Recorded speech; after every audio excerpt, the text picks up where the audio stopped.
Hola a todos, nuestro proyecto se llama Cotangente a la Luz. Este trabajo presenta información clasificada y analizada para la realización de la gráfica cotangencial, con el fin de representar de forma didáctica conceptos básicos para la trigonometría. Este proyecto tiene como objetivo dar a conocer la función trigonométrica cotangente a partir de un método dinámico y didáctico. La cotangente como función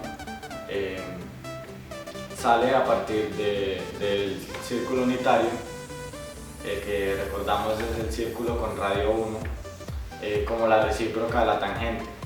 En el triángulo esta relación se vería como el lado adyacente sobre el lado opuesto. Para la realización de nuestro proyecto utilizamos los siguientes materiales. Utilizamos un encajonado de 50 por 50 junto con un triple de 50 por 50 para usarlo como tapa en la parte de atrás. Usamos aproximadamente 5 metros de cable doble para manejar los lados positivos y negativos. Además utilizamos interruptores para ir encendiendo y apagando la función de acuerdo al grado que se estuviera trabajando. El funcionamiento del proyecto se basa en la desconexión de los diferentes tipos de circuitos. Primero comenzamos conectando 4 bombillos en serie y estos 4 bombillos se conectaban en paralelo a los próximos 4 bombillos. Así distribuíamos perfectamente el voltaje sin que los bombillos se quemaran.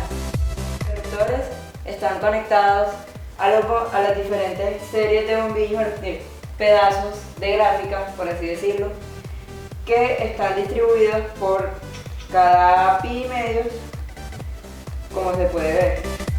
Cada interruptor de los que están presentes en el trabajo representa un grado de 90, múltiplo de 90 dentro del círculo unitario. El primer ángulo con el que trabajamos fue el ángulo de 90 grados, es decir, que nos marca toda la función hasta pi medios. El siguiente ángulo con el que trabajamos fue entre los 90 y los 180, por lo que se marca desde pi medios hasta pi. Luego con el ángulo de 270 hicimos lo mismo y se marca desde pi hasta 3 pi medios. Y finalmente con el último interruptor se enciende la última sección de la gráfica que va hasta 2 pi. El periodo de la gráfica es de pi y se dan las asíntotas en pi.